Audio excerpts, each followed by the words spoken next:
आज आपण बघणार आहे class 9th chapter number 9th surface area and volume त्यातला प्रॉब्लेम सेट नंबर बघणार आहे आपण 9th. बघा फर्स्ट क्वेश्चनमध्ये आपल्याला काय सांगितलं आहे, a diameter of the road roller is 0.9 metre and its length is 1.5 meter and how much area of a field will be pressed in 500 rotations. काय दिलं तर आपल्याला रोड रोलर दिलेलं आहे, ठीक आहे, आणि तेच सांगितलं आपल्याला की त्याचा लेंथ दिलेली आहे आपल्याला 0.9 मीटर, रोड रोलर आपल्याला दिलेला आहे 0.9 mm चा, ठीक आहे, आणि लेंथ दिली आहे आपल्याला 1.4 m ची, ठीक आहे,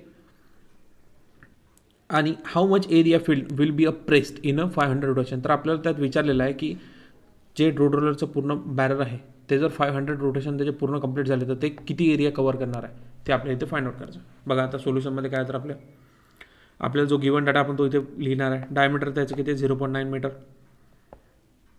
लेंथ आहे त्याची 1.4 मीटरची, आणि फाइंड आउट काय करायचं आपल्याला तर area of field press in the 500 रोटेशनमध्ये. 500 रोटेशनमध्ये तो किती एरिया कव्हर करू शकतो हे आपल्याला ते फाइंड आउट करायचं, ठीक आहे. फॉर्म्युला काय यूज करायचा आपल्याला, पाया डी आणि एच.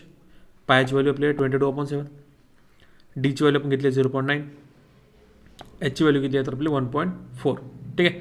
आता 22 मल्टिप्लाय बाय केला आपण कशाला तर 0.9 आणि 7नी काय होतं आपला 1.14 कॅन्सल होते, म्हणजे इथे आपला आन्सर किती येणार तर 0.2. आता राहिलेलं काय तर आपलं 22 मल्टिप्लाय 0.9 मल्टिप्लाय बाय 0.2 आपलं बाकी आहे. यांची सर्वांची मल्टिप्लिकेशन घेतली आपल्या आन्सर इथे 3.96 स्क्वेअर. बघ काय तर आपल्याला आता area of a land press in a 1 rotation is किती निघाला आपला तर फर्स्ट रोटेशन एका रोटेशनमध्ये किती कव्हर करते तर 3.96 स्क्वेअर मीटर आपला एरिया त्यांनी कव्हर करते. तर आता आपण त्यातून फाइंड आउट करू शकतो की एरिया ऑफ लँड प्रेशर 500 रोटेशनमध्ये किती करेल, म्हणून काय 500 मल्टिप्लाय बाय 3.96 म्हणजे आपला आन्सर किती येते तर 1918 स्क्वेअर मीटर तेवढं काय येतं तर ते रोलर प्रेस करत जाते एरिया.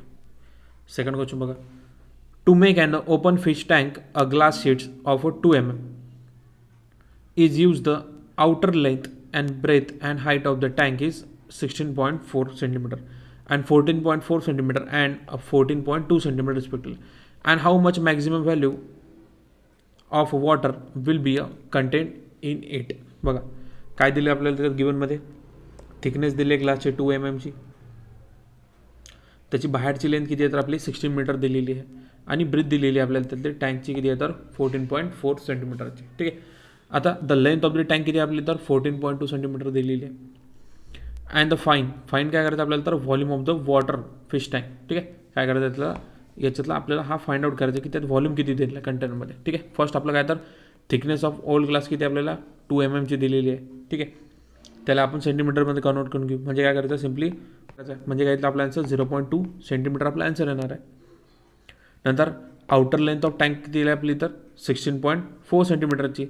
आता इनर टँक करायची आपल्याला किती येईल तर काय तर आपली inner length of the older tank किती आहे and outer length of the thickness of older किती आहे ना आपलं 16.4, 0.2 आणि मायनस करायचं 0.2, तर आपला आन्सर येते 16 सेंटीमीटर. आता आउटर ब्रेथ करायची आपल्याला कशाची तर ओल्ड टँकची, ठीक आहे. तर आपल्याला ती किती होती तर 14.4 सेंटीमीटर घेतलेली आपण त्याची. नंतर inner breadth of the tank आहे आपली किती आहे तर ते 14.4 मायनस करायचं आपल्याला 0.2 आणि 0.2 दोन्ही आपल्याला त्यातून मायनस करायचे आहेत त्याच्यातले. बघा आता काय नाही तर maximum value of water tank can be a content tank किती आहे आपला व्हॉल्यूम ऑफ टँक म्हणजे length multiply by breath multiply by height. तिन्ही याची व्हॅल्यू टाकायची आहे. लेंथ आपली किती, ब्रेथ आपली 40 आणि हाईट निघाली आपली किती तर 40 निघालेली आहे, म्हणजे या सर्वांची टोटल किती येते आपल्याला 9600 cubic centimetre. The fish tank can be a contain maximum किती तर 9600 cubic centimetre water in it. Okay. Third बघा, if the ratio of the radius of the base and the height of a cone is 5 and 12 and its volume is 3.14 cubic metre and find the perpendicular height and the slant height and पायाची value दिली आपल्याला 3.14. बघा सोल्युशनमध्ये काय तर आपलं the ratio of the radius and the height of a cone किती आपलं तर 5.12 दिलेलं आहे. रेडियस किती दिलं आपल्याला, पर्टिक्युलर हाईट किती आहे आपली तर 12x आहे. मग आता व्हॉल्यूम ऑफ कोन किती आहे 1/3 पाय r स्क्वेअर h, ठीक आहे. मग आता व्हॉल्यूम ऑफ कोनची फाइंड आउट करायची आपल्याला तर किती आहे 3. कोण दिलं आपल्याला 3.14 मल्टिप्लाइड बाय 3/14 इक्वल टू काय येणार आता आपण 1/3 मल्टिप्लाय बाय पायाची व्हॅल्यू किती आपली तर 3.14 मल्टिप्लाय बाय रेशो आपला 5x² आणि 12x² मल्टिप्लाय बाय 3.14 आणि 5चा स्क्वेअर किती आहे आपल्यानंतर इथे 25 multiply by 12x. He step आपण लिहिली नाही तरी चालते, आपण डायरेक्ट करू. तर इथे आला आपला x³ इक्वल टू घेतला आपण 3.340 मल्टिप्लाय बाय 3. ठीक आहे, म्हणजे हे आपलं डिव्हिजनच्या फॉर्ममध्ये. ठीक आहे, आणि डिवायडेड बाय 3.40 म्हटलं तर आपला आन्सर किती येते इथे तर 314 multiply by 3 multiply by 100 upon 340 multiply 25 multiplied bye 12. म्हणजे x³ व्हॅल्यू किती आहे आपली x व्हॅल्यू येणार आहे ते 1.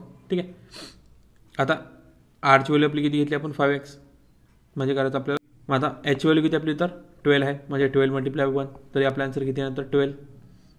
आता L² equal to R² plus H² आपल्याला फॉर्म्युला यूज करायचा आहे.